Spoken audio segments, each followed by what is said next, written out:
Hello dear aspirants, welcome to SPM focus UPSC. आज के 23 जून के एपिसोड में हम 3 important current affairs topics cover करेंगे। आज के टॉपिक्स हैं international day of yoga, gender budgeting knowledge hub और परफॉर्मेंस ग्रेडिंग इंडेक्स 2.0। शुरुआत करते हैं इंटरनेशनल डे ऑफ योगा से। जैसे कि आप सबको पता है, हर साल 21 जून को पूरी दुनिया में इंटरनेशनल योगा डे मनाया जाता है। ये टॉपिक जीएस पेपर 1 के art and culture, GS paper 2 के इंटरनेशनल रिलेशंस और जीएस पेपर 4 के एथिक्स के पर्सपेक्टिव से इम्पॉर्टेंट हो सकता है। सबसे पहले देखते हैं इंटरनेशनल डे ऑफ योगा की हिस्टोरिकल कॉन्टेक्स्ट को। 2014 में इंडिया के यूएन एम्बेसडर ने एक ड्राफ्ट रेजोल्यूशन को इंट्रोड्यूस किया था, जिसमें 21 जून को इंटरनेशनल योगा डे डिक्लेयर करने की बात की गई थी। इस रेजोल्यूशन को 177 नेशंस का सपोर्ट मिला था, जो किसी भी यूएनजीए रेजोल्यूशन के लिए सबसे ज़्यादा को स्पॉन्सरशिप थी। इसके बाद यूनाइटेड नेशंस ने जून 21 को international day of yoga declare कर दिया। इसका पर्पस क्या है? सिंपल, योगा के बेनिफिट्स के बारे में लोगों को ग्लोबली अवेयर करना। 2025 का थीम है yoga for one earth one health. अब सवाल उठता है कि 21 जून ही क्यों सिलेक्ट किया गया था? प्राइम मिनिस्टर मोदी ने इस डेट को इसीलिए प्रपोज किया क्योंकि ये दिन नॉर्दर्न हेमिस्फीयर में समर सॉलिस्टिस होता है, साल का सबसे लंबा दिन, जो कई कल्चर्स में ऑस्पिशियस माना जाता है। अगर लोगों की बात करें, जैसे कि आप देख सकते हैं, फोल्डेड हैंड्स रिफ्लेक्ट करता है union of individual consciousness with universal consciousness. Brown और ग्रीन लीव्स अर्थ और नेचर को रिप्रेजेंट करता है, वैसे ही ब्लू कलर वाटर एलिमेंट को, ब्राइटनेस फायर को और सन एनर्जी का सोर्स। ये सब मिलके यूनिवर्स के एलिमेंट्स के बीच हार्मनी को दिखाते हैं, जो कि योगा का एसेंस है। हम कह सकते हैं कि इसी हार्मनी को डिस्टर्ब करा जा रहा है आज के ग्रीन हाउस एमिशंस से, जिससे एनवायरनमेंट में इम्बैलेंस हो रहा है। As far as the philosophy of yoga is concern, yoga का मतलब है यूनिटी। ये संस्कृत वर्ड यूज से आया है, जिसका मतलब है एडिशन या इंटीग्रेशन। यहाँ पे यूज या एडिशन को किस सेंस में यूज किया गया है, इसे भी हम समझ लेते हैं। यहाँ इंटीग्रेशन 2 तरीके से समझा जा सकता है। एक, आत्मा और परमात्मा का यूनियन, जिसे हम मोक्ष कहते हैं, यानी when a person realises that they are not an individual but a part of a larger whole. दूसरे सेंस में yoga tries to develop the integration of the body and soul. तो योगा आत्मा और परमात्मा के मिलन को भी कहा जाता है।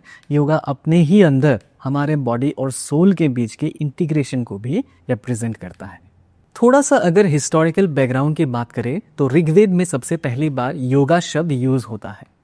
अथर्ववेद ने ब्रेथ कंट्रोल इंट्रोड्यूस किया और 6th सेंचुरी बीसी में महावीर और बुद्ध, इन दोनों ने भी योग पे कंट्रीब्यूशन किया, तो ध्यान योगा। फिर 4th सेंचुरी बीसी के आसपास वेद व्यास जी ने लिखी भगवद गीता, जिसमें कर्म योगा के बारे में बात की गई, which is the duty aspect of yoga. तो ये सारी डेवलपमेंट्स हो रही थी योगा में, and ultimately somewhere between 2nd century BC and 4th century AD Maharshi Patanjali ने फाउंडेशन ले किया योगा फिलॉसफी या योगा सूत्र की। और इस योगा सूत्र में पहले बताए गए इन तमाम डेवलपमेंट्स का भी मेजर रोल था। महर्षि पतंजलि के द्वारा दिए गए योगा सूत्र में 8 तरीके के एक्सरसाइजेस या टेक्निक्स बताए गए हैं, जिसे अष्टांगिक योग कहा जाता है। अब ऐसा नहीं है कि महर्षि पतंजलि के बाद योगा में एवोल्यूशन नहीं हुआ। इसके बाद भी योगा में क्रिटिकल एवोल्यूशंस हुए हैं। जैसे 8th सेंचुरी में आदि शंकराचार्य ने योगा फिलॉसफी में ज्ञान योगा को ऐड किया था। करेंट टाइम्स में हठ योगा बहुत पॉपुलर है, जहां focus is more on the physical exercises. तो योग के अलग अलग टाइप्स हैं, आज के टाइम पे अलग अलग डायमेंशंस हैं जो ओवर टाइम डेवलप हुए हैं। चलिए देखते हैं इन टाइप्स को। पहला है कर्म योगा, जिसमें सेल्फलेस एक्शन और निष्काम कर्म एम्फसाइज्ड है, जैसे भगवद गीता में। दूसरा है भक्ति योगा, जिसमें डिवोशन और डिवाइन के प्रति प्रेम होता है। सेंट्स जैसे मीराबाई, श्रीमंत शंकर देव और श्री चैतन्य महाप्रभु इस पार्ट के प्रैक्टिशनर हैं। तीसरा है ज्ञान योगा, जिसमें विजडम और सेल्फ इंक्वायरी पे फोकस होता है। आदि शंकराचार्य, जो अद्वैत वेदांत के प्रोपोनेंट हैं, इस पाथ को फॉलो करते थे। राज योगा इस पाथ में मेडिटेशन और मेंटल डिसिप्लिन पे फोकस होता है। स्वामी विवेकानंद ने इस पाथ को पॉपुलर बनाया था। और हठ योगा, ये पाथ फिजिकल पोस्चर्स, ब्रीदिंग और बैलेंस पे बेस्ड है। बाबा रामदेव और BKS अयंगर इस पाथ के प्रोमिनेंट फेसेस हैं। और फिर आते हैं श्री अरबिंदो के इंटीग्रल योगा, जिसमें सारे योगा पाथ्स को इंटीग्रेट करके एक होलिस्टिक लाइफस्टाइल डेवलप किया गया। इनका कहना था कि योगा से ह्यूमन नेचर डिवाइन बन सकता है और स्पिरिचुअल एवोल्यूशन से हम धरती पे ही कलेक्टिव सेल्वेशन ला सकते हैं। इंटीग्रल योगा इतना सेल्फलेस है कि ये पर्सनल सेल्वेशन के पास को भी सपोर्ट नहीं करता। डिप्लोमेसी में अगर देखा जाए तो योगा का यहाँ पे भी रोल है। मिनिस्ट्री ऑफ एक्सटर्नल अफेयर्स की कल्चरल आर्म ICCR हर साल 191 कंट्रीज में योगा इवेंट्स ऑर्गेनाइज करती है। ये इंडिया के सॉफ्ट पावर को ग्लोबली बूस्ट करता है। अब इसी टॉपिक पर एक प्रीलिम्स प्रैक्टिस क्वेश्चन दिया गया है, इसका आंसर आप कमेंट सेक्शन में दे सकते हैं। अब चलते हैं दूसरे टॉपिक की तरफ, gender budgeting knowledge hub. Gender budgeting का मतलब होता है बजट को ऐसे फ्रेम करना जो विमेन एम्पावरमेंट को इंश्योर करे, जेंडर डिस्पैरिटी को कम करे और विमेन को मेन स्ट्रीम सोसाइटी में लाए। अब देखिए, इसका मतलब ये नहीं है कि विमेन के लिए सेपरेट बजट बनाया जाता है। इस प्रोसेस के थ्रू ये इंश्योर होता है कि सरकार उसी तरीके से पॉलिसीज डिज़ाइन करे जिससे जेंडर डिस्पैरिटीज कम। इस प्रोसेस के 2 इंपॉर्टेंट स्टेप्स हैं। पहले, हर बजट एलोकेशन को जेंडर लेंस से देखना। फॉर एग्जाम्पल, DBT या direct benefit transfer for LPG subsidy, जिसका नाम है पहल, इसमें महिला के अकाउंट में डायरेक्टली पैसा ट्रांसफ़र होता है।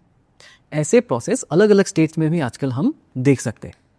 दूसरा होता है विमेन स्पेसिफिक स्कीम्स इंट्रोड्यूस करना, जैसे बेटी बचाओ बेटी पढ़ाओ, सुकन्या समृद्धि योजना एंड अदर्स।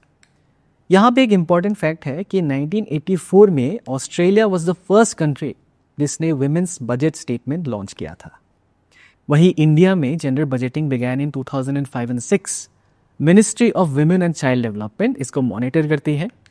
यूनियन बजट के साथ जेंडर बजट स्टेटमेंट्स भी एनेक्स्ड होती हैं।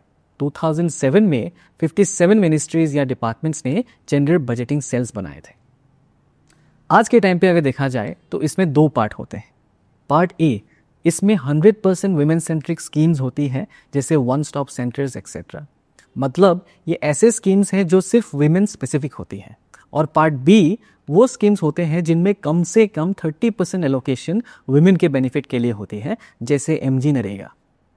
इसके अलावा अगर बजटरी एलोकेशंस देखा जाए तो यूनियन बजट 2025-26 में जेंडर बजटिंग एलोकेशन 6.8% से बढ़कर 8.8% तक पहुंच गया है। ये लास्ट 20 सालों में हाईएस्ट है। इस साल 12 नए मिनिस्ट्रीज जैसे रेलवेज, पोर्ट्स, फार्मास्यूटिकल्स भी जेंडर बजटिंग में शामिल हुए। अभी रिसेंटली सेंट्रल गवर्नमेंट ने एक नया इनिशिएटिव लॉन्च किया, gender budgeting knowledge hub.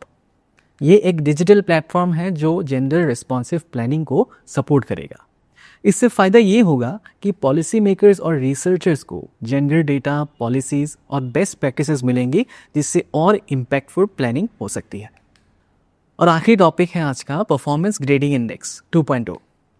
Performance grading index या PGI एक ऐसा टूल है जो स्टेट्स की स्कूल एजुकेशन परफॉर्मेंस को मेजर करती है। मिनिस्ट्री ऑफ एजुकेशन ने अभी PGI 2.2 रिलीज किया है report for the years 2022-23 and 2023-24। PGI 2.0 2 categories में असेस करती है, आउटकम्स और गवर्नेंस एंड मैनेजमेंट। इसमें टोटल 6 डोमेन्स और 72 इंडिकेटर्स होते हैं, जिनका क्यूमुलेटिव स्कोर होता है 1000 पॉइंट्स। इस बेसिस पे स्टेट्स और यूनियन टेरिटरीज को परफॉर्मेंस बैंड्स में डिवाइड किया जाता है। PGI का मेन एम है स्टेट्स के बीच हेल्दी कंपटीशन क्रिएट करना, एक तरह का कॉम्पिटिटिव फेडरलिज्म। ये NEP 2020 और SDG 4 यानी क्वालिटी एजुकेशन के गोल्स के साथ अलाइन करता है। 2022-23 के रिपोर्ट के की फाइंडिंग्स ये हैं, चंडीगढ़ ने 703 स्कोर के साथ टॉप किया है। उसके बाद पंजाब विथ 631.1 और दिल्ली विथ 623.7। चंडीगढ़ ने कंटिन्यूअसली 3 साल टॉप रैंक बनाए रखी है, लेकिन अभी तक कोई भी स्टेट हाईएस्ट परफॉर्मेंस बैंड यानी 761 to 1000 पॉइंट्स में नहीं आ पाया है। बॉटम में मेघालय और अरुणाचल है। पुलियर एस्पिरेंट्स, ये थे आज के करंट अफेयर्स। अपने प्रिपरेशन में कंसिस्टेंसी बनाए रखिएगा। This is focus UPSC signing off. जय हिंद।